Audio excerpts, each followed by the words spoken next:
Hello दोस्तों, कैसे हो आप सभी।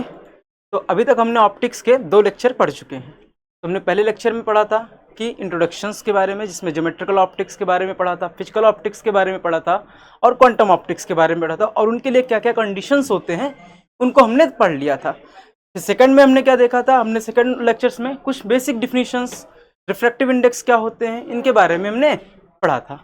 अब हम आज जो है नेक्स्ट लेक्चर में, यानी ऑप्टिक्स का जो हमारा थर्ड लेक्चर है, उसमें हम बात करेंगे कि रियल ऑब्जेक्ट्स क्या होते हैं, रियल इमेजेस क्या होते हैं, वर्चुअल ऑब्जेक्ट्स क्या होते हैं, वर्चुअल इमेजेस क्या होते हैं, रिफ्लेक्शन क्या है, लॉ ऑफ रिफ्लेक्शंस क्या है, और फिर हम आगे प्रोसीड करेंगे प्लेन मिरर पर, यानी कि समतल दर्पण पर। तो आज का ये टॉपिक हमारा रहेगा। तो चलिए शुरू करते हैं। आई थिंक लास्ट के जो दो टॉपिक थे वो सभी क्लियर होंगे सभी को।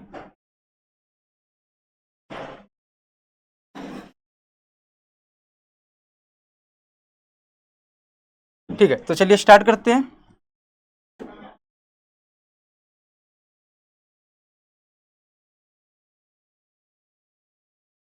तो आज हम पढ़ने वाले क्या है कि रियल इमेज या रियल ऑब्जेक्ट।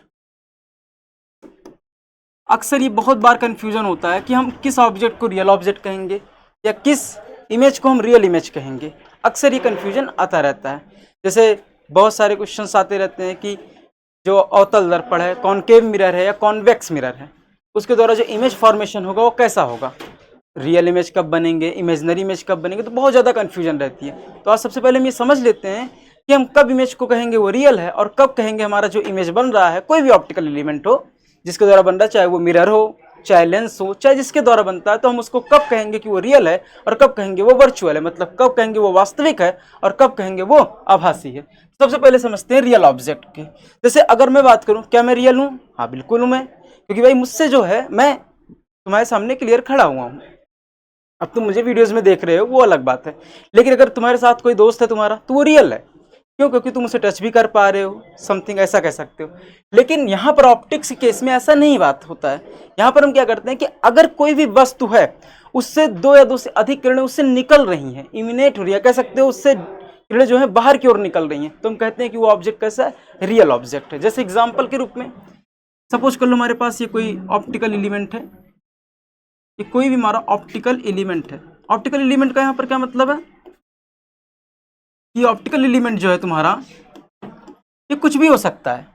मतलब एक प्रकाशिक एलिमेंट है, नहीं क्योंकि प्रकाशिक बस, जैसे वो दर्पण भी हो सकता है, वो लेंस भी हो सकता है। तो अभी हम यहाँ पर जनरल बात करें, कोई ऑप्टिकल एलिमेंट है और उसके सामने अगर कोई वस्तु रखा है, तो अगर वस्तु से किरणें निकलेंगी, दो या दो से अधिक किरणें, किसी वस्तु से अगर दो या दो से अधिक किरणें निकलती हैं, तो जब वो उस ऑप्टिकल एलिमेंट पर जाती है, तो किसी भी वस्तु अगर किरणें निकलती हैं, तो हम उस वस्तु को कैसा वस्तु कहते हैं? रियल कहते हैं। बेसिक सी चीजें हैं, रियल ऑब्जेक्ट कहते हैं।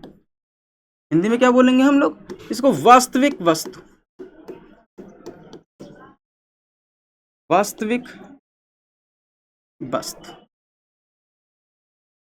तो अगर किसी वस्तु से किरणें निकलेंगी तो उस वस्तु को हम क्या कहते हैं? वास्तविक वस्तु कहते हैं। ठीक, आई थिंक ये क्लियर है। अब आते हैं इमेजनरी ऑब्जेक्ट पर या वर्चुअल ऑब्जेक्ट पर। इमेजनरी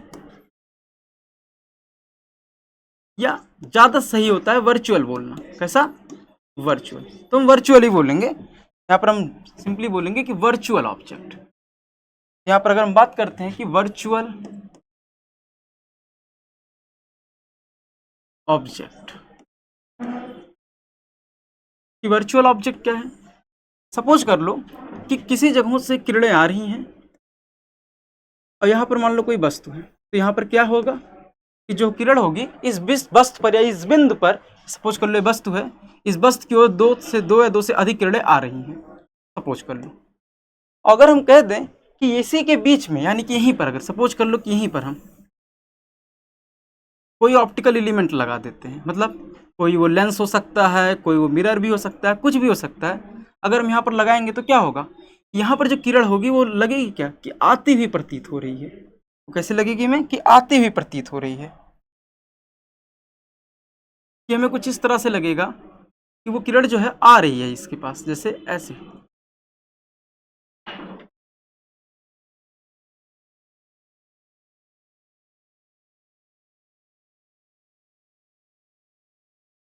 अगर ये वस्तु ना होता, ये ऑप्टिकल लेंस, जैसे हमारा ये मिरर हो सकता है, लेंस हो सकता है, कुछ भी, अगर ये ना होता तो क्या होता कि किरण जो है इसकी ओर आ रही थी, लेकिन अगर हमने इसको लगा दिया तो लग रहा है ना कि हाँ, अगर ये ना होता तो किरणें इसी पर आकर इस बिंदु पर मिलती। तो अगर किसी की ओर किरणें मिलती हुई लग रही हैं कि उसकी ओर जा रही हैं और बीच में हमारा कोई मिरर या लेंस या कुछ भी हो, तो हम इस तरह के वस्तु को कहते हैं कैसा वस्तु? Virtual object. इसको हम बोलते हैं वर्चुअल ऑब्जेक्ट। क्या बोलते हैं? वर्चुअल। वर्चुअल मतलब होता है आभासी। वर्चुअल मतलब क्या होता है? आभासी। आभासी वर्चुअल ऑब्जेक्ट। क्लियर? तो यहां से क्या हुआ कि जो वो वस्तु, वो भी वस्तु है हमारा, लेकिन क्या है कि इस इंस्ट्रूमेंट की वजह से हमें वो वस्तु जो है दिखाई नहीं दे रहा, तो हम इसको कहेंगे कि ये वर्चुअल ऑब्जेक्ट है। तो रियल ऑब्जेक्ट हो गया कि अगर किसी भी वस्तु से किरणें डायरेक्ट निकलती हैं, इमिनेट होती हैं, तो हम कहते हैं कि वो रियल ऑब्जेक्ट है। अगर किसी की ओर किरण जो है आ ही रही हैं, तो उसको क्या कहते हैं कि वो जो है वर्चुअल ऑब्जेक्ट है, यानी आभासी वस्तु है। तो ये ध्यान में रखना। अब नेक्स्ट अगर हम आते हैं इमेज पर, तो इमेज भी दो तरह के अगर होंगे, तो इमेज में भी हम आएंगे, तो इमेज भी दो तरह के रहेंगे। इमेज का मतलब होता है, हिंदी में बोलते हैं इसको प्रतिबिंब। क्या बोलते हैं? प्रतिबिंब। तो इमेज भी दो तरह का। पहला क्या हो जाएगा हमारा? Real image. Real image, sorry, image.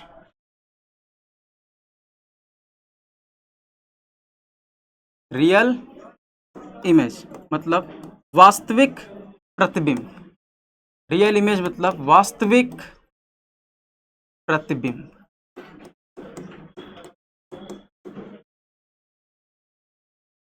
अब वास्तविक प्रतिबिंब क्या होता है? देखो, जब कोई भी, जैसे मान लो हमारे पास लेंस है, दर्पण है, अब बस से किरण निकली और वहां से, अब दर्पण होगा तो क्या होगा? वहां से परावर्तन होगा। और अगर हमारा कोई जो है लेंस है तो वहां पर अपवर्तन होगा। तो दो ही परिघटनाएं यहाँ पर मिलनी होंगी, या तो परावर्तन हो जाएगा या अपवर्तन हो जाएगा। तो अपवर्तन या परावर्तन के पश्चात अगर किरण किसी बिंदु पर मिलते हुए प्रतीत हो रही, सॉरी, मिल रही है, किसी भी बिंदु पर आकर किरण क्या हो रही है? मिल रही है, तो हम कहेंगे कि वहां पर उस वस्तु का जो प्रतिबिंब बन रहा है वो रियल है, वास्तविक है। और वास्तविक जब प्रतिबिंब है, तो जैसे किरणें वहां पर आकर क्या होंगी? मिलेंगी, तो हम कहेंगे इसको वास्तविक प्रतिबिंब है। जैसे सपोज कर लो भी, जैसे था कि मान लो ये हमने कहा कि ये कोई ऑप्टिकल एलिमेंट है। मैंने बोला ऑप्टिकल एलिमेंट मतलब क्या? ये कुछ भी हो सकता है, ये लेंस भी हो सकता है, ये मिरर भी हो सकता है,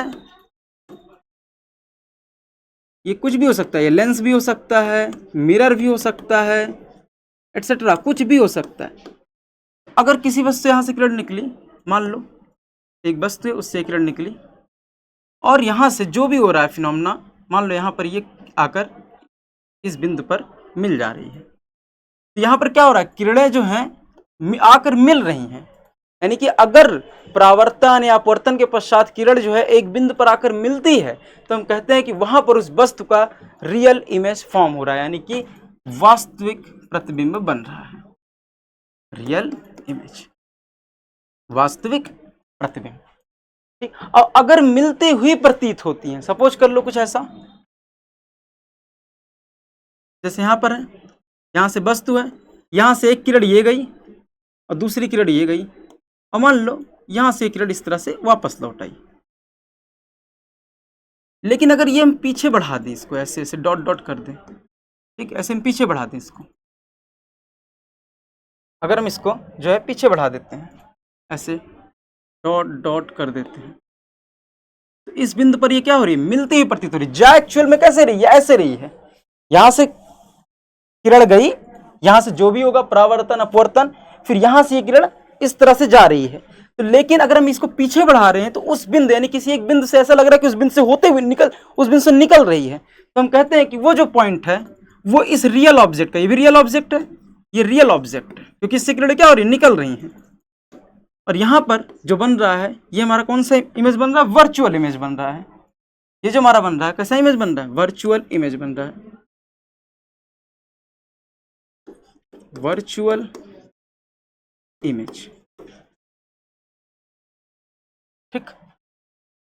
तुमने क्या बताया कि अगर किसी भी वस्तु से किरण निकलती है, इमिनेट होती है, दो या दो से अधिक किरणें, तो हमारा रियल ऑब्जेक्ट। अगर किसी को ऐसा लगता है कि हाँ, अगर कोई ऑब्जेक्ट ना होता तो बस उसी के, जैसे एग्जांपल के लिए मैं अभी खड़ा हो जाऊं, तो अगर कोई किरण वहां से आ रही तो अगर मेरे पीछे मैं खड़ा ना होता तो मेरे पीछे जो है वो तुम्हें दिखता है ऑब्जेक्ट, वो नहीं कि रियल ऑब्जेक्ट होता, लेकिन यहाँ पर मैं खड़ा हूँ तो इस तरह से क्या कह सकते हैं कि वो किरणें आ रही उसकी ओर जाती हुई लग रही हैं, तो वो हमारा वर्चुअल ऑब्जेक्ट हो जाएगा। ठीक, तो ये हमारा रियल ऑब्जेक्ट हो जाएगा, एक हमारा क्या हो जाएगा वर्चुअल ऑब्जेक्ट। जब किसी बस से किरण निकलेगी दो या दो से अधिक तो रियल, अगर उसकी ओर ऐसे लगेगा आ रही हैं तो कैसा हो जाएगा वर्चुअल हो जाएगा। ये रियल ऑब्जेक्ट वास्तविक, और ये हमारा इस तरह से आभासी। फिर हमने क्या होता है कि रियल इमेज और वर्चुअल इमेज क्या होते हैं। तो अगर परावर्तन या अपवर्तन के पश्चात जो है जो किरण होती है या जो भी हमारे रेज हैं वो परावर्तन या अपवर्तन के पश्चात एक बिंदु पर मिल रहे हैं तो हम कहते हैं कि जो इमेज फॉर्म हो रही है वो रियल इमेज है। और अगर मिलते हुए लग रहे हैं यानी कि अगर हम उनको ऐसे पीछे की ओर बढ़ा दें डॉट्स करके तो मिलते हुए प्रतीत हो रहे हैं तो हम उसको क्या कहेंगे वो वर्चुअल इमेज है। ठीक, आई थिंक इतना क्लियर हो गया होगा। तो real object, real image, virtual object and virtual image. ठीक है, तो अब नेक्स्ट टॉपिक पर बढ़ते हैं और नेक्स्ट टॉपिक हमारा है रिफ्लेक्शन।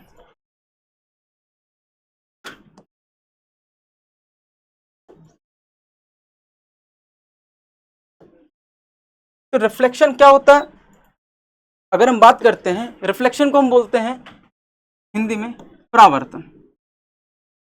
और अब यहीं से पूरा का पूरा इंपॉर्टेंट टॉपिक रहेगा। अब तक जो बेसिक चीजें थी वो कंप्लीट मैंने कर दिया है, जो बेसिक डिफिनीशंस थे बेसिक थे, रिफ्रैक्टिव इंडेक्स क्या होता है, ऑप्टिकल मीडियम्स क्या होते हैं। अब यहाँ पर हम बात करने वाले हैं परावर्तन की। तो अगर हम बात करते हैं परावर्तन क्या होता है, तो अगर हमारे पास कोई भी सरफेस है और वहां पर किरण आकर आपतित हो रही है, इंसिडेंट हो रही है, और वहां से किरण जो है उसी माध्यम में वापस लौट जाती है। तो अगर कोई भी हमारे पास एक सरफेस है उस पर एक किरण आकर आपतित हो रही है और आपतित होने के पश्चात पुनः वो उसी माध्यम में वापस लौट जाती है तो हम कहते हैं कि यही जो परिघटना हमारी क्या है परावर्तन है, उसी को हम बोलते हैं reflections.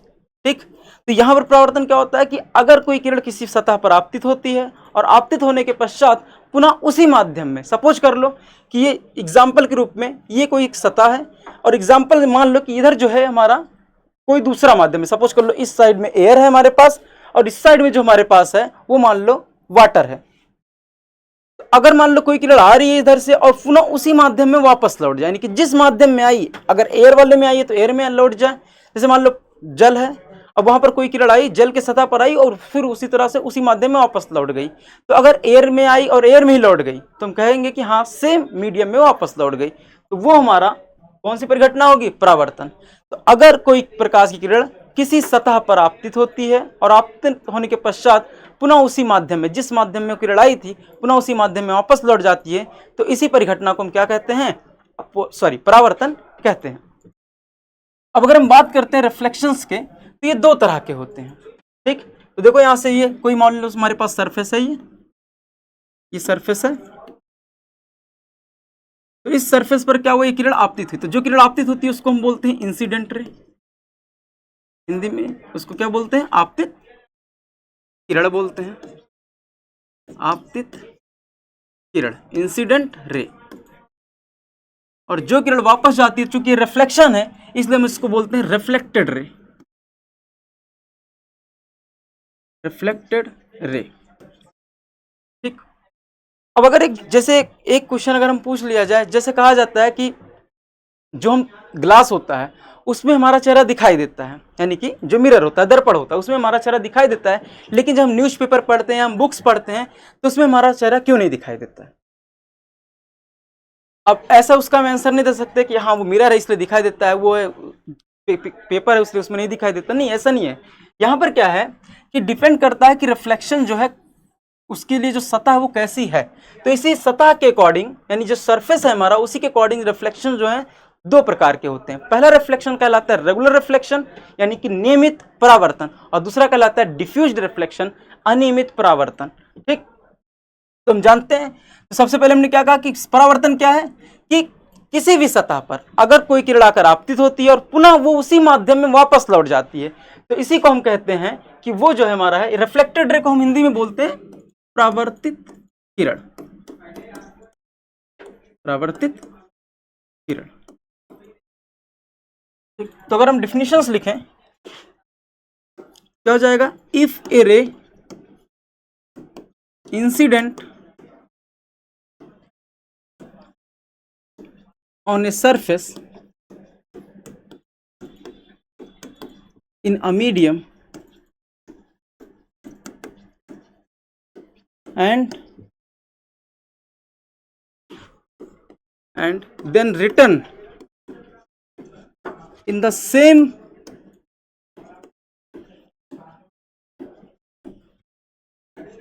medium, then this phenomena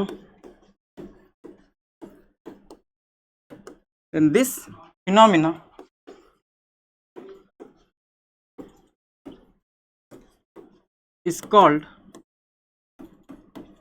reflection.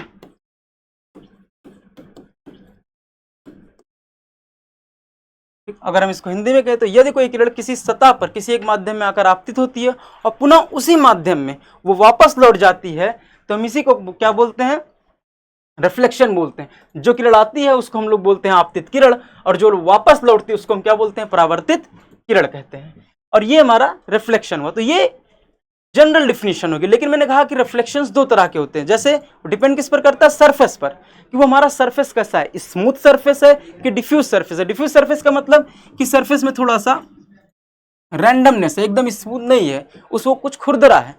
तो हम इसी के अकॉर्डिंग डिफाइन करते हैं दो तरह के रिफ्लेक्शंस को। तो कितने तरह के रिफ्लेक्शन होते हैं, 2 टाइप्स। तो 2 टाइप्स होते हैं हमारे पास रिफ्लेक्शंस के, जिसमें से हमारा पहला है रेगुलर रिफ्लेक्शन। रेगुलर रिफ्लेक्शन, ठीक। तो रेगुलर रिफ्लेक्शंस क्या है, इसको हिंदी में क्या बोलते हैं, नियमित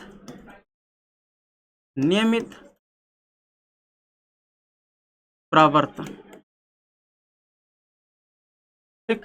तो ये नियमित परावर्तन है। तो यहां पर अगर हमारे पास कोई सतह है जो एकदम स्मूथ है, ठीक, जैसे हमारे पास है मिरर हमारा, तो मिरर जो होता है एकदम स्मूथ होता है, या कोई भी ऐसी सतह जो स्मूथ हो, ठीक, जैसे ग्रेनाइट हो गया, तो उसमें भी हमें हमारा फेस कुछ दिखता है लेकिन तब भी वो कुछ खुरदरा रहता है। तो अगर हम बात करते हैं एकदम स्मूथ सरफेस है, तो हमने कहा कि क्या मान लिया, जैसे मान लो हमारे पास क्या हो, मिरर हो कोई, ठीक, प्लेन मिरर लेते हैं, प्लेन मिरर है, या क्या कह सकते हैं इसको कि हमारे पास एक स्मूथ सरफेस है, ठीक, एकदम चिकनी सतह है, स्मूथ सरफेस। या एग्जाम्पल ग्रुप में अगर हम बात करें, जैसे लैपटॉप होता है या हमारा डेस्कटॉप होता है, तो उसका जो ग्लास रहता है वो भी एक तरह से कैसा है, स्मूथ है। तो अगर हम उसमें उसकी इंटेंसिटी कम कर दे तब भी उसमें हमारा फेस दिखाई देता है। तो रीजन यही है, रेगुलर रिफ्लेक्शंस की वजह से ही वो होता है। तो अगर हम बात करते हैं प्लेन मिरर की या स्मूथ सरफेस है, तो अब यहां पर डिफिनीशन क्या होगी कि अगर कोई भी किरण इस पर आएगी, अगर समानांतर किरण मान लो इस पर आपतित हो रही है, समानांतर किरणें अगर इस पर आपतित हो रही हैं, तो जब किरण यहां से परावर्तित होगी, यानी कि जो उसी माध्यम में जो लौटेंगी वो भी समानांतर ही रहेंगी, ठीक। यहां पर अगर ये हमारे पास पैरेलल रेज आ रही हैं, समानांतर किरणें आपतित हो रही हैं, तो जब किरण परावर्तित होगी वो भी पैरेलल ही रहेगी। मतलब कह सकते हो एक ही डायरेक्शन में किरण जाएगी। अगर ध्यान से देखो तो किरण बस इसी डायरेक्शन में मूव कर रही है, ना इधर और ना ही इधर। तो अगर जो पैरेलल रेज हैं अगर वो स्मूथ सरफेस पर आएंगी तो उसी डायरेक्शन में, यानी कि एक ही डायरेक्शन में वो जाएंगी, उनका डिस्ट्रीब्यूशन एक डायरेक्शन में ज्यादा होगा और अन्य डायरेक्शंस में कम होगा। इस तरह का जो रिफ्लेक्शंस होता है उसी को हम बोलते हैं रेगुलर रिफ्लेक्शन, यानी नियमित परावर्तन। और यही रीजन है जब वो एक ही डायरेक्शन में जाती हैं तो सारी एनर्जी एक ही डायरेक्शन में जाकर फोकस हो जाती है, इसलिए उसमें हमें अपना फेस दिखाई देता है, यानी कि मिरर में हमें अपना फेस क्या होता है, दिखाई देता है। अब अगर हम दूसरे की बात करें तो नेक्स्ट हमारा जो है इर्रेगुलर या डिफ्यूज्ड रिफ्लेक्शन। दूसरा हमारा इर्रेगुलर और डिफ्यूज्ड रिफ्लेक्शन, इसको हम बोलते हैं अनियमित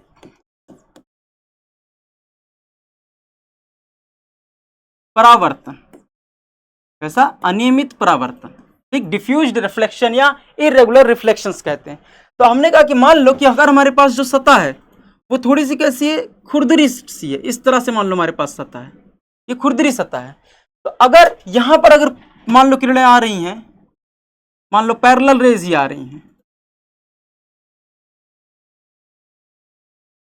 तो जरूरी नहीं है कि सबका जो रिफ्लेक्शन हो डिफरेंट सेम ही हो, पैरेलल ही हो, कुछ डिफरेंट होगा उनका रिफ्लेक्शन, वो किसी भी रैंडम डायरेक्शन में जा सकती हैं, वो किसी भी रैंडम डायरेक्शन में क्या होगा, जा सकती हैं। तो इस तरह का जो रिफ्लेक्शन होता है उसको हम क्या बोलते हैं, डिफ्यूज्ड रिफ्लेक्शंस बोलते हैं। अगर यहां से पर देखो तो यहां पर जो है लगभग जो भी किरण आ रही है लगभग रैंडमली सभी डायरेक्शन में डिस्ट्रीब्यूट हो जाती है, रैंडम तरीके से डिस्ट्रीब्यूट हो जाती है। यही रीजन है कि जो पेपर होता है अगर हम उसको इधर से भी पढ़े, जो भी हम कॉपीज में भी लिखते हैं, हम उसको किसी भी तरफ से पढ़े वो हमें क्लियरली दिखाई देता है, क्योंकि वहां से जो रिफ्लेक्शंस हो रहे हैं वो ऑल डायरेक्शंस में हो जा रहे हैं। तो इसी को हम बोलते हैं डिफ्यूज्ड रिफ्लेक्शन। तो ये हमारा जो सरफेस है इसको डिफ्यूज्ड सरफेस बोलते हैं या खुरदरा तल बोलते हैं।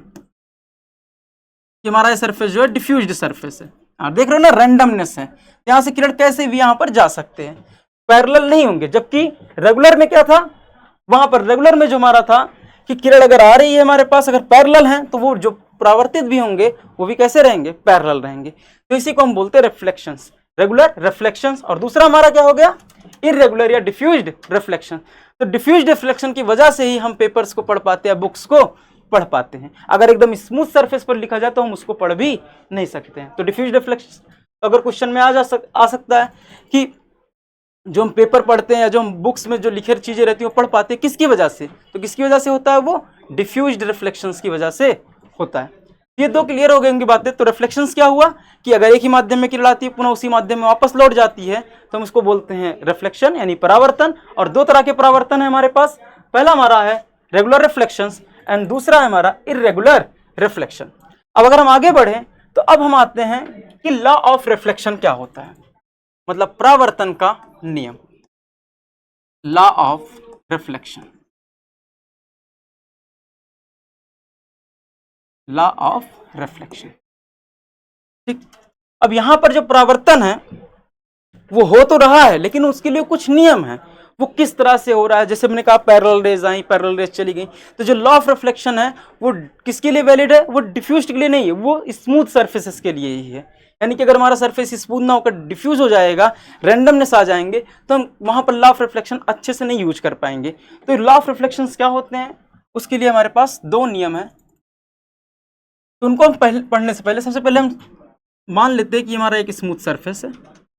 कैसा सरफेस है हमारा, स्मूथ है, मतलब एकदम चिकनी सतह है, स्मूथ सरफेस, इसमें कोई खुरदरा मतलब एकदम कुछ खुरदरा नहीं, एकदम स्मूथ है। ठीक, अब मान लो यहाँ पर मैंने बोला कि कोई किरण यहाँ पर आकर आपतित होती है, तो जो किरण आती है उसको हम क्या बोलते हैं, उसको हम बोलते हैं इंसिडेंट रेज, इंसिडेंट रेज। ठीक, थोड़ा सा बड़ा कर देते हैं फिगर।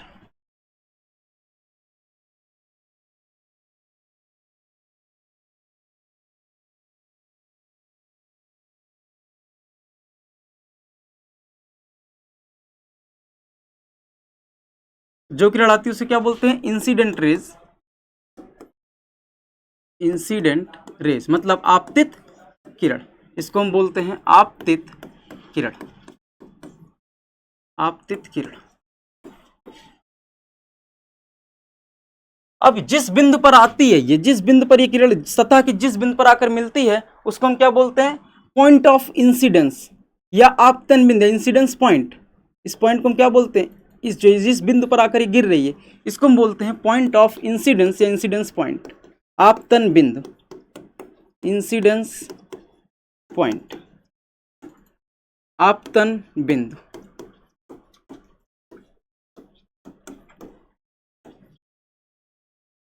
अब यहां पर जिस पॉइंट पर एक आया हुआ है इस पर हम क्या करते हैं, परपेंडिकुलर ड्रॉ कर देते हैं।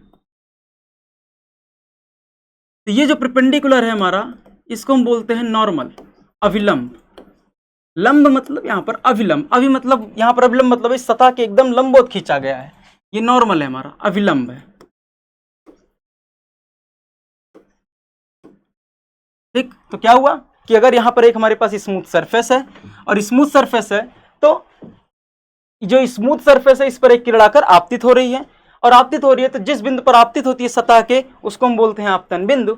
और यहां पर अभिलंब और आपतित किरण के बीच का जो कोण होता है उसको हम मान लो अगर आई से लिख देते हैं तो इस कोण को हम बोलते हैं इंसिडेंट एंगल, इंसिडेंट एंगल। आपतन कोण।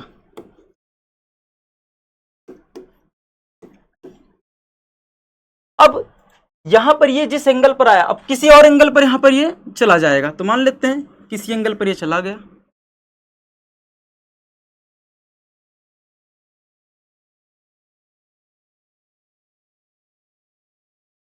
मान लेते हैं यहां से ये इस तरह से चला गया, तो अविलंब से मान लो ये जो कोण बन रहा है ये कौन सा रे हो जाएगा, रिफ्लेक्टेड रे, रिफ्लेक्टेड रे, ठीक, मतलब परावर्तित किरण। ये हमारा हो जाएगा रिफ्लेक्टेड रे, परावर्तित किरण,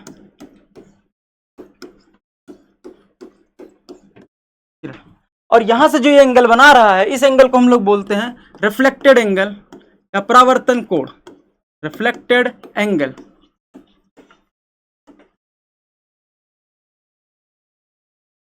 ठीक, रिफ्लेक्टेड एंगल क्या बोलते हैं इसको, परावर्तन कोण।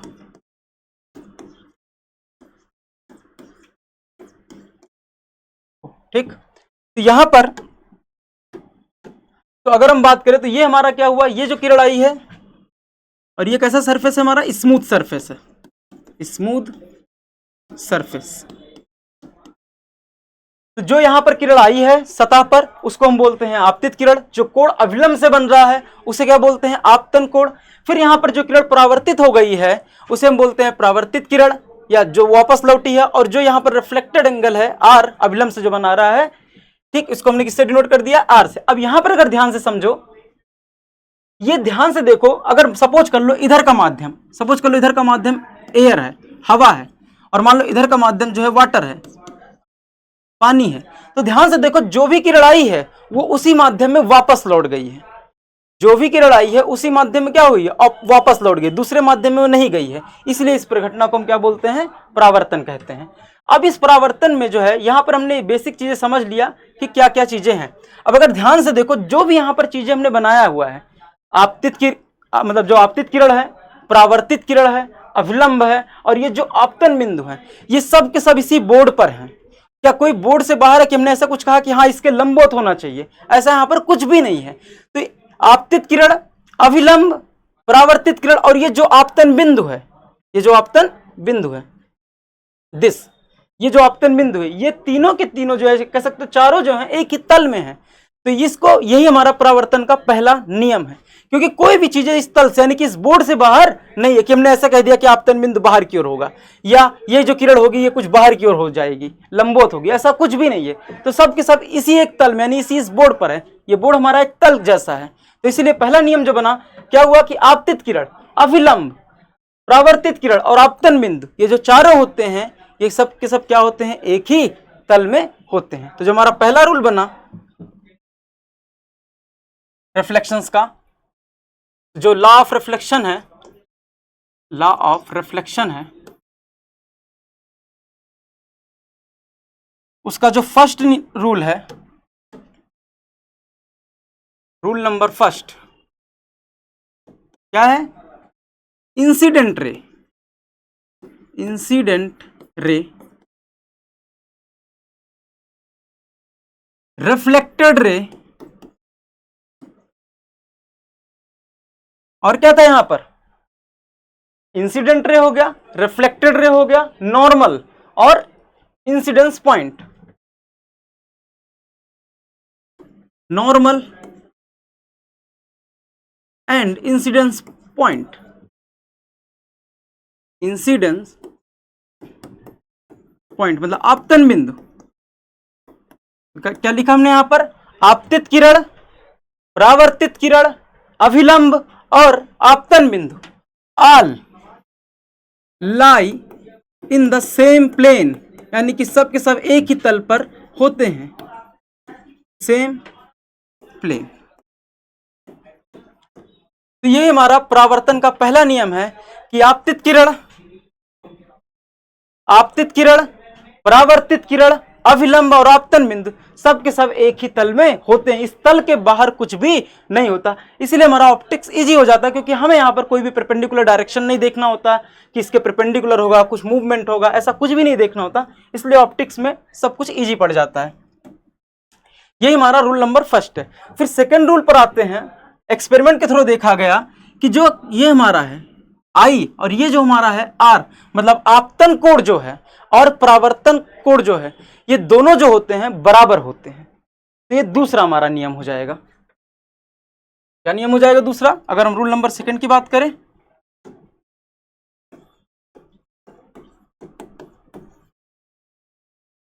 रूल नंबर सेकंड की अगर हम बात करते हैं तो जो हमारा एंगल आई है वो एंगल आर के क्या हो जाएगा? इक्वल हो जाएगा। मतलब कि इंसिडेंस एंगल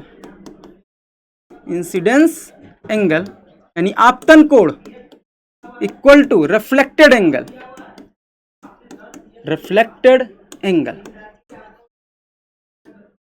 ठीक, तो जो इंसिडेंस एंगल है यानी कि आपतन कोण है और जो परावर्तन कोण है परस्पर क्या होते हैं? आपस में बराबर होते हैं। तो ये हमारा है लॉ ऑफ रिफ्लेक्शन यानी कि परावर्तन का नियम। तो एक बार अगर मैं समराइज कर दूं तो हमने क्या पढ़ा? रेगुलर रिफ्लेक्शंस क्या होते हैं? अगर यहां पर पैरेलल रे आती है सेम, यहां पर देखो अगर यहां पर हर एक जगह लंब डालोगे, हर एक पॉइंट पर लंब अगर डालोगे तो ये सेम एंगल पर जा रहे हैं। तो अगर पैरेलल रे आएंगे तो पैरेलल ही जाएंगे। ये हमारा होता है स्मूथ सरफेस से इसका परावर्तन, तो उसी को बोलते हैं रेगुलर। और अगर डिफ्यूज्ड हो जाएगा तो डिफ्यूज्ड हो जाएगा तो यहां पर किसी भी, जैसे मान लो ये रेज आई, अब यहां पर ध्यान से देखो तो ये इस डायरेक्शन में चली जा रही है, ये कुछ इस तरह से चली जा रही है ये वाली रेज, और ये वाली रेज इस डायरेक्शन में चली जा रही है। तो यार रैंडमनेस होता है, इसलिए इसको बोलते हैं डिफ्यूज्ड रिफ्लेक्शन। और यही रीजन होता है कि जो हम खुरदरे तलों पर लिखी चीजों को आसानी से पढ़ पाते हैं। अगर वो स्मूथ पर लिखी जाएंगी तो हम नहीं पढ़ पाएंगे। क्यों? क्योंकि यहां पर देखो जो लाइट है वो बहुत हर एक डायरेक्शन में डिस्ट्रीब्यूट हो जा रही है, जबकि रेगुलर में देखो तो बस एक ही डायरेक्शन में लाइट डिस्ट्रीब्यूट हो रही है। इसलिए हम यहां पर चीजों को नहीं पढ़ सकते हैं सही से।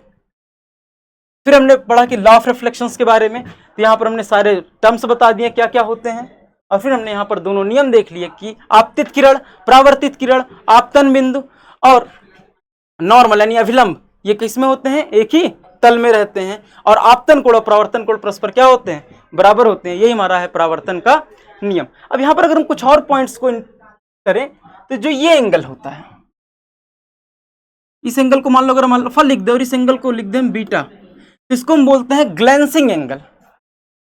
तो अगर हम अल्फा की बात करें, मैं नेक्स्ट पेज पर लिख दे रहा हूं, तो जो अल्फा है हमारा वो हमारा कहलाता है glancing angle of incidence, angle of incidence. मतलब कि आपतित जो किरण है वो अगर हम इस तरह से देख रहे हैं वो कितने एंगल से वहां पर जा रही है। और इसी तरह से बीटा जो हमारा हो जाएगा वो भी वही है, ग्लेंसिंग एंगल ऑफ रिफ्लेक्शन या रिफ्लेक्टेड रे। तो यहां पर अगर हम बात करें तो ये अल्फा और बीटा है। अब बताओ अगर आई और आर इक्वल हैं तो अल्फा और बीटा भी परस्पर क्या हो जाते हैं? सेम हो जाते हैं। यहां से अल्फा और बीटा भी परस्पर क्या हो जाएंगे? सेम हो जाएंगे। ये कोई नियम नहीं है, ये बस एक समझने के लिए था, क्योंकि बहुत सी प्रॉब्लम्स इसमें आते हैं। जैसे बोलते हैं कि लाइट जो ग्रेज करती हुई जा रही है, मिरर को टच करती हुई जा रही है, तो अगर मिरर को टच करते हुए जाएगी तो क्या कंडीशन बनेगा कि लाइट एकदम इसको टच करते हुए जा रही है, यानी 90 डिग्री पर जा रही है। आई का मान कितना हो जाएगा? 90 डिग्री। तो अगर ऐसे ग्रेज करते हुए जाएगी तो ग्रेज करते हुए निकल भी जाएगी यहाँ पर। तो इसीलिए इस कॉन्सेप्ट को मैंने बताया है। तो ये क्या हुआ हमारा? दोनों नियम हो गए। अब अगर हम इस पर थोड़ा सा और आगे बढ़ें, कुछ पॉइंट्स लेते हैं, कुछ ये कह सकते हैं इंपॉर्टेंट अगर केसेस लें,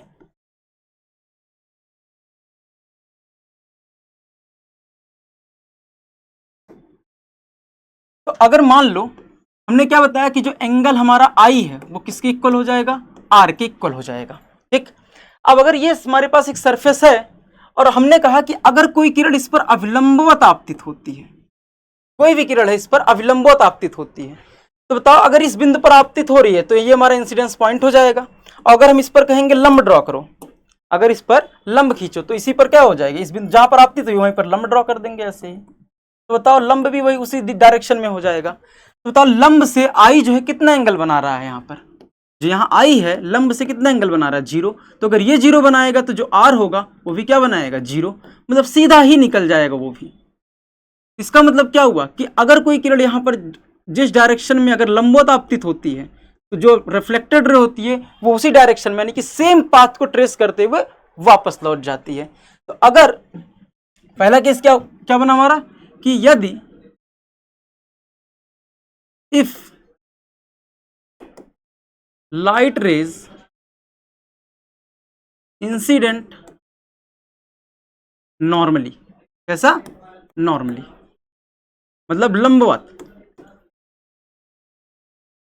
तो अगर लंबवत आपतित होगी किरण, तो जिस दिशा में, यानी कि अगर उस सतह पर लंबवत आपतित होगी तो पुनः उसी डायरेक्शन में क्या हो जाएगी? वापस। क्यों? क्योंकि हमारा एंगल ऑफ रिफ्लेक्शन और हमारा जो एंगल ऑफ इंसिडेंस है वो सेम होना चाहिए, यानी आई और आर जो हमारा होना चाहिए वो क्या होना चाहिए?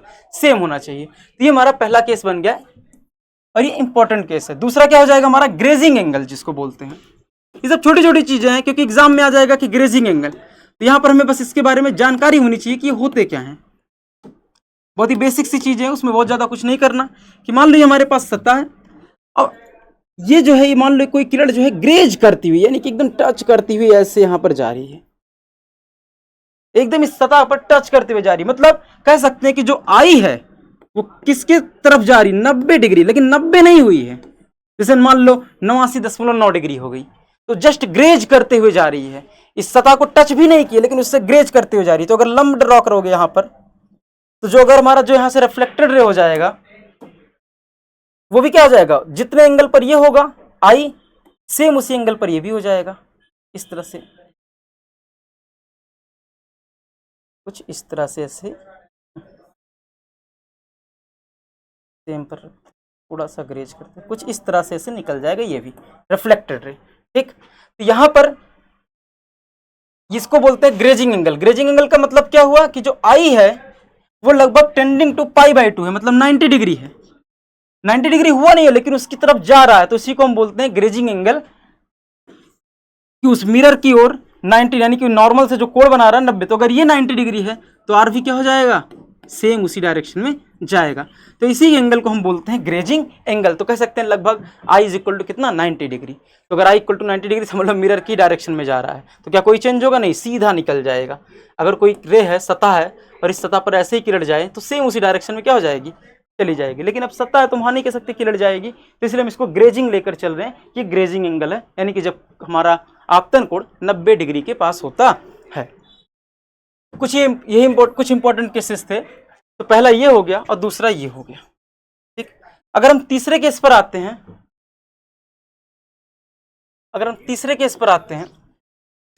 तीसरा केस बहुत ही इंटरेस्टिंग है। इसको हम बोलते हैं एंगल ऑफ डेविएशन।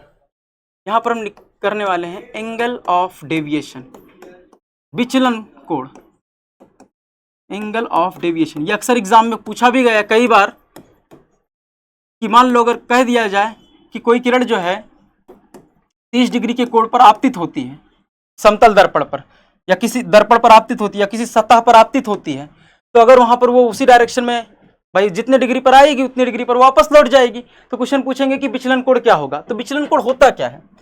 देखो, जैसे एग्जाम्पल के रूप में मान लो तुम कहीं जा रहे हो, और तुम कहीं जा रहे हो, रास्ते में मान लो कोई पत्थर है, कुछ भी है, तो क्या हो जाएगा? या मान लो साइकिल चलाते हुए जा रहे हो और सामने से कोई गाड़ी आ रही है, तो क्या हुआ? वो गाड़ी तुम्हारे लिए विचलन का काम करेगी, तो तुम सीधा तो जाओगे नहीं, उससे कुछ दूसरी डायरेक्शन में मुड़ जाओगे। तो जाना तो तुम्हें सीधा ही चाहिए था, लेकिन उस गाड़ी की वजह से तुम कुछ डायरेक्शन में मुड़ गए। जैसे मैंने कहा कि जैसे मान लो ये व्यक्ति है, ये जा ऐसे रहा था, लेकिन मान लो यहाँ पर ये कोई व्हीकल था, कोई गाड़ी थी, यहाँ पर इसके रास्ते में आ गई। अगर ये ना होता तो ये ऐसे निकल जाता, सीधा ही जाता, लेकिन इसके आने की वजह से ये कुछ मान लो मुड़ कर चला गया। तो जितना डिग्री ये मुड़ता है, मान लो ये थीटा एंगल मुड़ा, इसी एंगल को हम लोग बोलते हैं विचलन कोण। और ज्यादातर जनरली जो है विचलन कोण को हम लिखने के लिए हम लोग यूज करते क्या है? डेल्टा। विचलन कोण को हम लोग लिखने के लिए ज्यादातर केसेस में डेल्टा यूज करते हैं। ठीक, तो डेल्टा को हम क्या बोलते हैं? विचलन कोण, डेविएशन एंगल। ठीक, डेविएशन एंगल बोलते हैं विचलन कोण। तो इसका मतलब क्या हुआ कि अगर अब यहाँ चूंकि हम लाइट पढ़ रहे हैं, तो कोई किरण जा रही है, तो अगर किरण जो है जा रही है, अगर उसके माध्यम में कोई भी आ जाएगा, जैसे मान लो हमने मिरर रख दिया, या हमने कोई लेंस रख दिया, या कुछ भी हम रख सकते, कोई ओपेक मीडियम रख दिए, तो जैसे हम उसको रखेंगे तो वो उस डायरेक्शन में न जाकर कुछ विचलित होकर चली जाएगी। अब अगर परावर्तन होगा, जैसे अभी हमने पढ़ा, तो जिस माध्यम में आ रही थी उसी माध्यम में क्या हो गई? वापस लौट गई। तो यहाँ पर हम उसका विचलन कोण निकालेंगे कि कितना विचलन कोण होगा। तो यही यहाँ पर केस है, ये एंगल ऑफ डेविएशन। तो अगर हम यहाँ पर देखें कि क्या विचलन कोण हो जाएगा,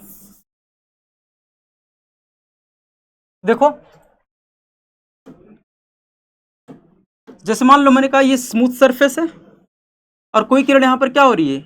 इंसिडेंट हो रही है। ठीक, हमने यहाँ पर क्या किया? नॉर्मल ड्रॉ कर दिया। और यहाँ से ये किरण क्या हो जाएगी, यहाँ से रिफ्लेक्ट होगी, यहाँ से मान लो ये एंगल आई है और ये क्या है हमारा आर है, सेम ही सेम होगा यहाँ पर दोनों एंगल। अब होता क्या है कि अगर ये स्मूथ सरफेस है तो किरण को कैसे जाना चाहिए था, किरण को बिना रुके सीधे जाना चाहिए था ऐसे। अगर कोई सतह ना होता तो किरण सीधा ऐसे निकल जाती, लेकिन सतह होने के कारण, इस सतह के कारण जो किरण हुई अपने मार्ग से क्या हो गई, विचलित हो गई, जिस हम इस परिघटना को क्या बोल रहे हैं यहाँ पर, परावर्तन। तो कितना विचलित हुई, तो हम यहाँ से एंटी क्लॉकवाइज डायरेक्शन में एंगल लेते हैं। किस डायरेक्शन में, एंटी क्लॉकवाइज डायरेक्शन में। हमेशा याद रखना कि घड़ी की सुई की विपरीत दिशा में जो भी कोण लिए जाते हैं हम उसको हमेशा पॉजिटिव लेते हैं। एंटी क्लॉकवाइज डायरेक्शन में जो भी एंगल लिए जाते हैं कैसे लिए जाते हैं, पॉजिटिव लिए जाते हैं। तो ये जो भी यहां पर हुआ ये डेल्टा एंगल पर, तो इसी को हम बोलते हैं विचलन कोण, angle of deviation, angle of deviation, विचलन कोण। ठीक, क्लियर हुआ। फिर से समझ लो एक बार, मैंने कहा इस किरण को जो है जाना ऐसे चाहिए था, लेकिन क्या हुआ, ये लिखते हैं, अगर ये माध्यम ना होता यानी कि सतह ना होती तो ऐसे ऐसे निकल जाता ये, लेकिन सतह होने की वजह से ये इस माध्यम यानी कि परावर्तन की परिघटना दिखा रहा है और ये ऐसे विचलित हो गया। तो जितना एंगल ये यहां से विचलित हुआ, जाना जिस रास्ते चाहिए था और यहां पर जितना हुआ, तो उसी एंगल को हम लोग बोलते हैं विचलन कोण, एंगल ऑफ डेविएशन। और उसको हम किससे लिखते हैं, डेल्टा से। एंगल ऑफ डेविएशन कैसे लिखा जाता है, डेल्टा से। तो अगर हम डेल्टा की वैल्यू निकालें तो क्या हो जाएगा, देखो ये, अगर देखो ये स्ट्रेट लाइन है, दिख रहा है, और अगर एक स्ट्रेट लाइन है तो उस पर एंगल कितना होता है, 180 डिग्री। तो यहां पर अगर हम बात करें आई प्लस आर और प्लस डेल्टा, कितना हो जाएगा 180 डिग्री। तो यहां से अगर हम डेल्टा की वैल्यू निकालें तो क्या हो जाएगा 180 degree minus i plus r. और परावर्तन के नियम से हम जानते हैं कि आर और आई क्या होते हैं, परस्पर बराबर होते हैं। तो यहां से डेल्टा जो हो जाएगा क्या आ जाएगा 180 माइनस 2i, 180 माइनस 2i। तो यहां की विचलन कोण, तो जब भी, अब यहां पर ये स्मूथ सरफेस है और अगर ध्यान से देखो तो ये प्लेन है, तो जब भी किसी प्लेन की सतह से, या कह सकते जब भी समतल दर्पण से कोई भी किरण जो होती है यानी कि आपतित होती है, उसका परावर्तन होता है, तो कितना विचलन होता है 180 माइनस 2i। किस डायरेक्शन में, एंटी क्लॉकवाइज डायरेक्शन में उसका जो विचलन होता है 180 माइनस 2i होता है, जहां i क्या है, आपतन कोण है। तो जब भी कोई भी सतह रहेगा यहां पर तो हम इस तरह से 180 माइनस 2i कर लेंगे। तो हमने क्या कॉन्सेप्ट लगाया, सिर्फ हमने कहा कि जो लाइन है ये 180 डिग्री बनाएगा, तो i plus r plus delta is equal to हमने 180 कर दिया, और यहां से हमने निकाल लिया एंगल, तो डेल्टा जो आ गया 180 माइनस 2i आया। तो ये हमारा क्या हो जाएगा, विचलन कोण हो जाएगा। अगर हम इस पर एक प्रॉब्लम करें तो देखते हैं कैसे प्रॉब्लम्स आते हैं। जैसे हमने कहा एक क्वेश्चन लेते हैं, find the angle of deviation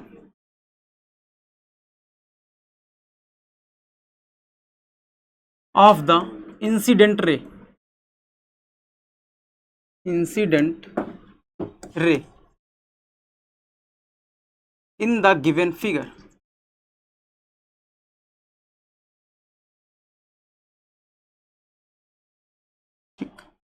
तो हमारे पास मान लो यहाँ पर एक फिगर है,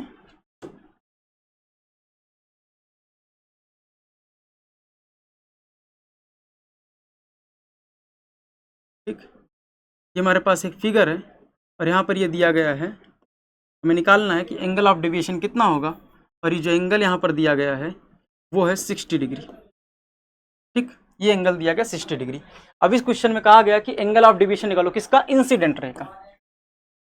तो भाई किरण जा रही थी ऐसे और ऐसे चली गई है, यहीं से अगर जाती ना तो यहाँ पर ये एंगल ऑफ डेविएशन होता है डेल्टा, मतलब मुझे ये एंगल निकालना है।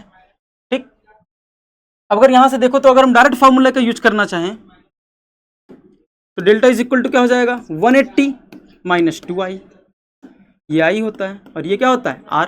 लेकिन अब यहाँ पर अगर देखो तो हमें i की वैल्यू पता नहीं, लेकिन हम इतना जानते हैं नॉर्मल होता है, ये कितना डिग्री होता है 90 डिग्री। तो अगर हम इस इक्वेशन को यूज करें i प्लस 60 कितना हो जाएगा 90, तो i जो हमारा आ जाएगा वो कितना आ जाएगा 30 डिग्री आ जाएगा। तो i की वैल्यू 30 डिग्री आ गई। अब यहाँ से अगर डेल्टा की वैल्यू निकालना चाहो तो 180 माइनस 2 इंटू 30, तो कितना हो जाएगा डेल्टा 180 माइनस 60, तो कितना विचलन कोण आ जाएगा हमारा 120 डिग्री। ठीक, तो इस तरह के हम क्वेश्चंस में, अब अगर यहाँ पर क्वेश्चन में पूछ सकते थे कि इंसिडेंट रे का निकालना है, क्या रिफ्लेक्टेड रे का होगा? नहीं, रिफ्लेक्टेड रे का कुछ नहीं होगा, वो तो उस माध्यम में अब जा ही रहा। अगर यहाँ पर कोई और माध्यम कुछ रख दिया जाए और यहाँ से ये भी अपने माध्यम से विचलित हो जाए तो हम उसका निकालेंगे। तो यहाँ पर ऐसे न करके इंसिडेंट रे ना देकर अगर सिंपल सा कह देते find the angle of deviation, तो इसका मतलब इसी का ही निकालना है, क्योंकि जा यही रहा था, ये बीच में आ गया जिसकी वजह से इसको मोड़ना पड़ा, वही हमारा एंगल ऑफ क्या हो जाएगा, डेविएशन, विचलन कोण। तो आई थिंक ये प्रॉब्लम क्लियर हो गया है। तो ये हमारा था। अब ये कितने केसेस हो गए हमारे पास? ठीक, तो हमने रूल बताया था, विचलन कोण हो गया हमारा, और इससे पहले हमने बताया कि अगर नॉर्मल आता है तो उसी डायरेक्शन में वापस लौट जाता है। ग्रेजिंग एंगल क्या होता है कि अगर हमारा इंसिडेंस जो है यानी कि आपतन कोण जो है लगभग π/2 बनाए कोण, लगभग π/2 की ओर अग्रसर है लेकिन π/2 है नहीं, तो उसी को हम बोलते हैं ग्रेजिंग एंगल। ठीक, उसकी तरफ ग्रेज कर रहा है, उसकी तरफ जा रहा है। और फिर हमने एंगल ऑफ डेविएशन समझा दिया और उस पर एक प्रॉब्लम हो गया। तो ये याद रखना कि जो भी एंगल ऑफ डेविएशन हो जाएगा हमारा 180 माइनस 2i, तो ये हमेशा उसी केस में रहेगा, यानी कि हमेशा जब भी किसी स्मूथ सरफेस से या कह सकते हो प्लेन मिरर से जब भी एंगल ऑफ डेविएशन निकाला जाएगा तो सेम यही आएगा 180 माइनस 2i। तो एक फॉर्मूले को याद कर सकते हो। नेक्स्ट आते हैं, अगर हम बात करते हैं मिरर्स की, तो हमारे पास जो है तीन तरह के, पहले हम सरफेस की बात कर लें। तो जैसे हमने कहा कि हमारे पास एक सरफेस क्या था, ये हमारा प्लेन सरफेस था, ये प्लेन सरफेस है, एकदम स्मूथ है, ध्यान रखना ये हमारा प्लेन सरफेस है। ठीक, अगर हम इस तरह से बात कर लें, ठीक, और अगर हम एक ऐसे बात कर लें, अभी हम इसमें डिफरेंस नहीं कर सकते हैं कि ये कैसा सरफेस है। ठीक, जैसे अगर हम यहाँ पर अभी जो पढ़ते हैं कि अगर हम यहाँ पर कुछ पॉलिश कर दे इस साइड में, तो हम क्या कहेंगे ये कौन सा सरफेस है। ठीक, जैसे ये हुआ हमारे पास, और अगर हमने इस तरह से यहाँ पर पॉलिश कर दिया जिसको हम लोग बोलते हैं mirror, concave mirror, concave mirror, अवतल दर्पण। तो अगर हम बात करते हैं कॉनकेव मिरर की तो पॉलिश कर देते हैं तब, तो इसका मतलब क्या हुआ कि अभी हम दोनों सतह में नहीं बता सकते। देखो, क्योंकि देखो इस तरफ से देखोगे तो ये इस तरह सेम लग रहा है, अगर इस तरफ से जाकर देखोगे तो भी वही है, बस इसको पलट दिया गया। तो हम यहाँ भी नहीं बता सकते कैसा सरफेस है। तो सपोज कर लो कि अगर लाइट जो है इस पर जो आ रही है ऐसे आई और यहाँ से ऐसे लौट गई, ठीक, सेम एंगल पर होंगे। अब उतना मैं नहीं बना रहा बार बार कि ये आई होगा ये आर होगा। अब मान लो ये हमारा होगा, अब बताओ ये जो कटा है सरफेस ये किसी गोले का ही तो हिस्सा रहा होगा, किसी गोले का हिस्सा रहा होगा। अब पॉइंट ये पड़ता है कि मान लो यहां पर जो किरण आई इस वाले सतह पर, ये गोलीय सरफेस है, इतना ही सतह है हमारे पास। ये हमने बस एक डॉट डॉट बना दिया है समझने के लिए कि एक से डॉट डॉट ये है, ये इतना सतह है हमारे पास। ठीक, कलर दूसरा यूज कर लें, बस यही हमारे पास इतनी सतह है। ठीक, और ये जो होगा ये किसी गोले का हिस्सा होगा, तो बस हमने उस गोले को बना दिया है ऐसे कि किसी गोले का हिस्सा होगा। देखो प्लेन में तो लंब डालना आसान होता है, हमने क्या किया, जो पॉइंट बना उस पर एक सीधी रेखा खींच दिया तो लंब डाल। लेकिन अगर हम बात करें गोले पर, तो ये सभी जानते हो कि जो गोले की त्रिज्या होती है वो गोले के हर एक बिंदु पर लंबवत रहती है। ठीक, जो गोले की जो त्रिज्या होती है, जैसे मान लो सेंटर है तो गोले की जो त्रिज्या होगी, मान लो हमने त्रिज्या ड्रॉ कर दिया, तो ये इस पर क्या हो जाएगी 90 डिग्री बनाएगी। तो जब भी यहाँ पर अगर हम कोई किरण ड्रॉ करेंगे तो हमने मान लो हमने कहा कि जो भी किरण आई, सपोज कर लो इस सतह पर पड़ती है, अब मैं इसको मिटा दे रहा हूँ पूरा, तो मान लो ये सतह मैंने कहा है, अब कोई भी किरण आई और इस सतह पर आपतित होती है, मान लो इस पर आपतित है इस पॉइंट पर, तो अब हमने कहा इस पर लंब कैसे ड्रॉ करोगे, तो बस कुछ नहीं, जो सेंटर है, मान लो सेंटर यहाँ पर है, इस सेंटर से यहाँ पर ऐसे इस पर खींच दो, क्योंकि यही रेडियस हो जाएगा, और जो त्रिज्या उस गोले की रहेगी वो हर एक सतह यानी कि सर्कल के हर एक बिंदु पर वो लंब होती है। कोई भी सर्कल हमारे पास, ये कोई एक सर्कल है, जो रेडियस होगी ये लंब होगी, चाहे जिधर खींचोगे ये इस पर लंब होगी, चाहे जिस साइड में खींचोगे इस पर ये लंब होगी, ये इस पर लंब होगी। ठीक, तो यहाँ पर हमने इसको ड्रॉ कर दिया तो ये लंब हो गया, यही हमारा नॉर्मल है। यहाँ पर ये क्या है, हमारा यहाँ नॉर्मल है। तो इस केस में अगर गोलीय सतह होता है तो ये हमारा नॉर्मल कहलाता है। अब ये एंगल मान लो आई है, ठीक, तो ये मैं कैपिटल आर ले रहा हूँ, नहीं तो बात दोनों चीज़ें सेम हो जाएंगी। और मान लो उसी डायरेक्शन में इधर आ गया, तो नॉर्मल से जितना एंगल आई बनाएगा सेम नॉर्मल से उतना एंगल यहाँ पर रहेगा। ये आई और आर क्या होंगे? परस्पर बराबर। किस नियम के अकॉर्डिंग? परावर्तन के नियम के अकॉर्डिंग। तो यहाँ पर मैं सिर्फ इतना बता रहा हूँ कि लंब कैसे, यानी गोलीय सतह पर लंब कैसे डालोगे। तो गोलीय सतह पर हमेशा लंब जो होता है उसके केंद्र से उस जिस बिंदु पर किरण आपतित हुई वहीं पर एक लाइन ड्रॉ कर दो, वही हमारा क्या होता है? लंब। सपोज कर लो अगर यही सतह ऐसे ना होकर मान लो कुछ इस तरह से मान लो किरण आपतित होती इसी सतह पर, ठीक, मान लो ये किरण जो है आपतित हो रही है इस सतह पर कुछ इस तरह से, इस डायरेक्शन में मान लो, और इस सतह का जो सेंटर है मान लो ये है। अब बताओ यहां से किरण कैसे जाएगी? तो कुछ नहीं करना, इस पॉइंट से यहां से ऐसे लंब यहां पर ऐसे डॉट डॉट मिला दो, यही हमारा क्या हो जाएगा? नॉर्मल। ये हमारा क्या हो जाएगा? नॉर्मल। अब ये एंगल जितने पर आया है मान लो थीटा, सेम उसी एंगल पर इधर भी निकल जाएगा। कितना? थीटा। तो यहां पर जब भी हमें लंब डालना होगा किसी भी गोलीय सतह पर, तो हम उसके सेंटर से, यानी कि कह सकते हो जो रेडियस होता है वही हमारा उस सतह पर लंब होता है। तो अगर जो किरण होती है इस वाले, यानी कि जो ये धसा वाला हिस्सा है इस पर अगर आपतित होती है, तो इस सतह को हम लोग बोलते हैं कॉनकेव। इस सतह को क्या बोलते हैं हम लोग? कॉनकेव बोलते हैं, कॉनकेव सरफेस। तो अगर धसे वाले सतह पर यहाँ पर किरण आपतित होती है तो ये सतह जो हमारा होता है ये हमारा कहलाता है कॉनकेव। कैसा सरफेस? Concave surface. अभी मैं सतह की बात कर रहा हूं, मैं मिरर की बात नहीं कर रहा हूं। ये कॉनकेव सरफेस, ठीक। अगर यहां पर बात करें, अरे यार एक मिनट, ये नॉर्मल हो गया, ये हमारा प्लेन हो गया, प्लेन सरफेस। और यहां पर हमने कहा कि ये था, यहां पर एक किरण आई, यहां पर हमने ये मान लो हमारा सेंटर था, यहां पर हमने सेम एंगल लिया, किरण ऐसे निकल गई, ये आर। तो मैंने कहा कि जो धसा हुआ सतह हुआ है अगर इस पर किरण आपतित होती है तो ये कौन सा सरफेस कहलाता है? कॉनकेव सरफेस, ठीक। और अगर इस उभरे हुए, यानी कि जो ये इधर का भाग है, अगर इस पर कोई किरण आकर आपतित होती है तो ये जो रहता है इसको बोलते हैं कॉन्वेक्स सरफेस, कॉन्वेक्स सरफेस। और यहां पर भी लंब सेम वही तरीके से पड़ेगा। यहां से हमने मान लो किरण डाल दिया, सपोज कर लो यहां, मान लो ये सेंटर यहां पर है, अब यहां पर कैसे करोगे? सेम वही तरीका, डॉट डॉट डॉट डॉट इस तरह से बढ़ा दो आगे की ओर, ये सेम। यहां मान लो एंगल आई है, ये थीटा मान लेते हैं सेम, जितना यहां पर एंगल है सेम उसी एंगल पर इधर भी ये किरण चली जाएगी, ठीक, थीटा। तो यहां पर ये सतह जो हो जाएगी कैसी हो जाएगी? कॉन्वेक्स सरफेस हो जाएगी। तो जब इस भाग पर पड़ती है, इसलिए ध्यान से अगर देखोगे जो लेंस होता है यहां पर, इस लेंस को हम बोलते हैं कॉन्वेक्स लेंस। क्यों? क्योंकि किरण इस वाले सतह पर पड़ती है, इसलिए इसको कॉन्वेक्स बोला जाता है। तो जब भी इस सतह पर हमारी किरण आएगी तो हम इसको कॉन्वेक्स बोलेंगे, और इस धसे वाले सतह पर किरण आती है तो इसको हम क्या बोलते हैं? कॉनकेव सरफेस बोलते हैं। तो हमारे पास तीन तरह के सरफेस हुए, एक प्लेन सरफेस, और यहां पर कॉनकेव सरफेस, और यहां पर हमने सेम का सेम रूल लगाया। कौन सा रूल? लॉ ऑफ रिफ्लेक्शन, यानी कि परावर्तन का नियम। तो यहां पर भी परावर्तन का नियम, यहां पर भी परावर्तन का नियम, यहां पर भी परावर्तन नियम। बस यहां पर हमने बताया कि नॉर्मल कैसे ड्रॉ करोगे, तो सेंटर से हम जो है उस पॉइंट को मिला देंगे, वही हमारा क्या हो जाएगा? नॉर्मल। सेंटर से हम उस पॉइंट को मिला देंगे और वही हमारा हो जाएगा नॉर्मल। सेंटर से इस पॉइंट को मिला दिया जाएगा, नॉर्मल हो जाएगा, ठीक। तो ये हमारा रिफ्लेक्शन का पॉइंट था। अब इस रिफ्लेक्शन में तीन तरह के हमारे सरफेस हैं, उनको बारे में हमें पढ़ना है। पहला हमारा होता है प्लेन मिरर, समतल दर्पण। दूसरा हमारा होता है कॉनकेव मिरर, और तीसरा हमारा होता है कॉन्वेक्स मिरर। और ये कैसे बनते हैं?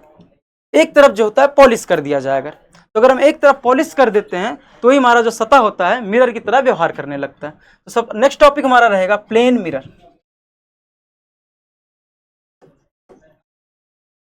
Plane mirror. तो अगर हमारे पास एक स्मूथ सतह यानी कि समतल सतह, और समतल सतह का जो एक हिस्सा अगर हम उसको पॉलिश कर देते हैं तो वो हमारा कहलाता है प्लेन मिरर।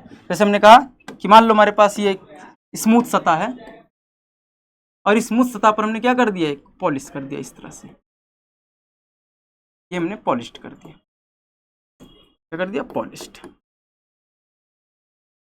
पॉलिश क्यों किया जाता है भाई? क्योंकि अगर सतह रहता तो किसी तरफ से किरण आ सकती थी, तो हमने इसको पॉलिश्ड कर दिया, ठीक। अगर हमने पॉलिश कर दिया तो बस किरण इसी डायरेक्शन में जाएगी। जैसे हमने कहा कि यहाँ से किरण आई, यहाँ पर हमने क्या किया? परपेंडिकुलर ड्रॉ कर दिया, जितने कोण पर यहाँ से आई है सेम उसी कोण पर यहाँ पर वापस लौट जाएगी। तो अगर थीटा एंगल पर आई है तो थीटा एंगल पर क्या हो जाएगी? वापस लौट जाएगी। तो इसी को हम लोग बोलते हैं प्लेन मिरर, समतल दर्पण।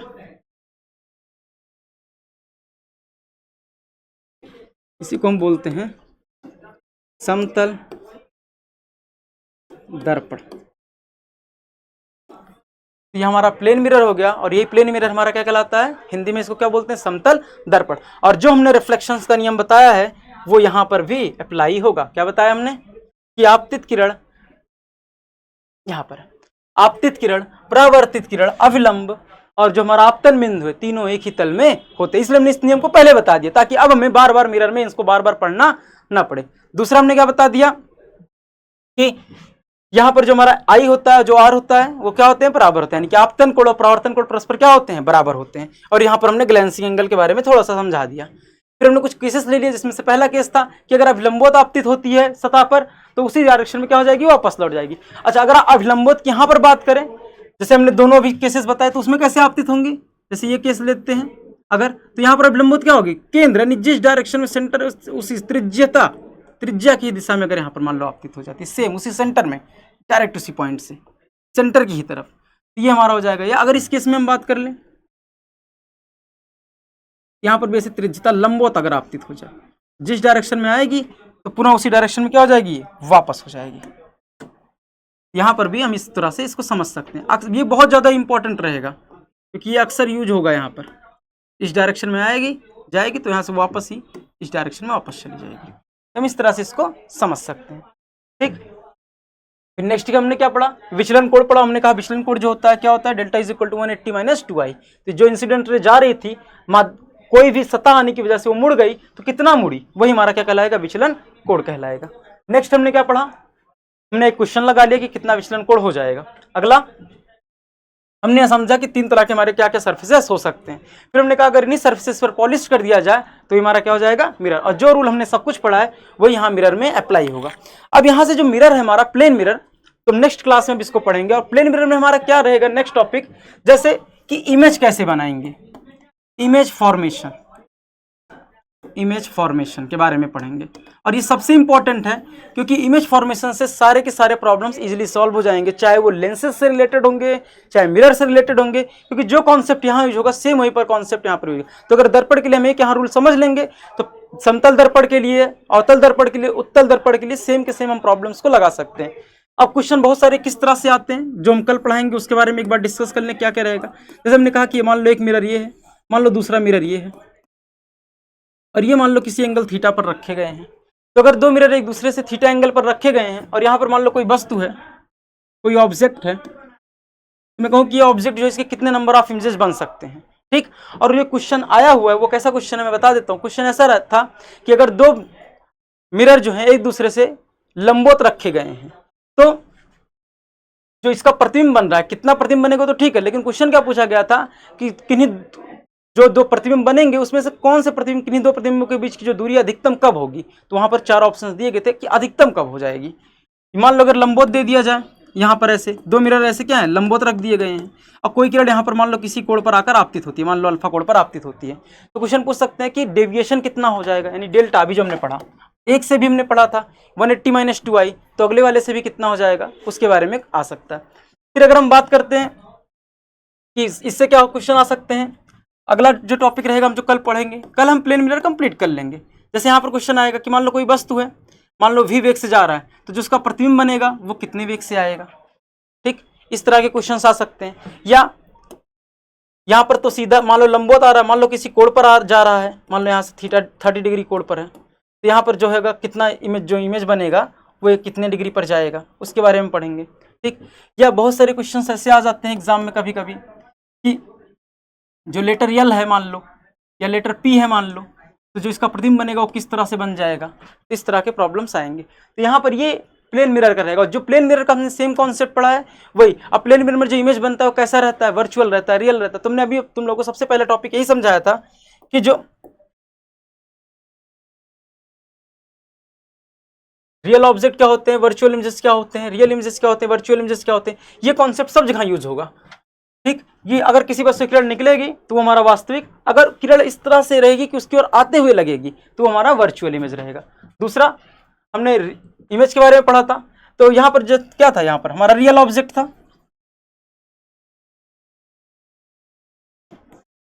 तो यहाँ पर रियल ऑब्जेक्ट था, तो यहाँ पर भी इसका क्या बन रहा था, रियल इमेज बन रहा था। तो जब किरणें परावर्तन अपवर्तन के पश्चात जिस बिंदु पर जाकर मिलती है, अगर मिलती हैं वो रियल में मिलती हैं तो उसको हम बोलते हैं रियल इमेज।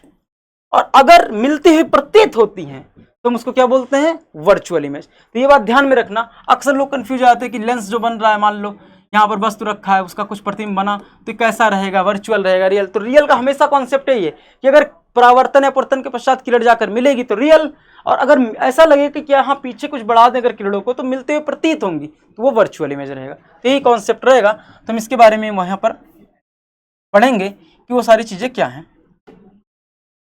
तो ये हमारा मिरर, और जो इसी तरह से हम पढ़ेंगे गोलीय दर्पण के केसेस में, यानी कि अवतल दर्पण, उत्तल दर्पण, वहां पर भी क्या हो जाएगा कि क्वेश्चन ऐसे आ सकते हैं कि यहाँ पर गोलीय दर्पण है और यहाँ पर क्वेश्चन आ जाएगा कि एक वस्तु है, मान लो वो v वेग से चल रहा है, तो उसका इमेज जो होगा किस तरह से, नीचे डायरेक्शन में, ऊपर डायरेक्शन में, कितने स्पीड से चलेगा, या वस्तु जो है रखा है उसका प्रतिबिंब कहाँ बनेगा, इसके लिए एक फार्मूला भी हम पढ़ेंगे क्या होता है, और यहाँ पर बहुत सारे प्रॉब्लम्स लगाएंगे उनके बारे में। तो ये रहेगा, बहुत ईजी है, ज़्यादा ये टफ नहीं है। फिर उसके बाद हम क्या रहेगा, नेक्स्ट टॉपिक लेंसेज यानी अपवर्तन के बारे में पढ़ेंगे। तो पहला नेक्स्ट कल जो लेक्चर रहेगा हम पढ़ लेंगे कि मिरर के बारे में, कैसे इमेज बनते हैं, क्या होता है, वहाँ पर कितने प्रतिबिंब बनेंगे। तो कुछ कॉन्सेप्ट हैं कि कोई वस्तु किसी कोण पर मान लो 2 मिरर रखे हैं 30 डिग्री पर, 40 डिग्री पर, तो कितने प्रतिबिंबों की संख्या हो जाएगी, ये अक्सर पूछ लिया जाता है। तो इस तरह के हम बात को डिस्कस करेंगे। तो बस आज के लिए इतना ही, ठीक है, कल मिलते हैं फिर नेक्स्ट क्लास में।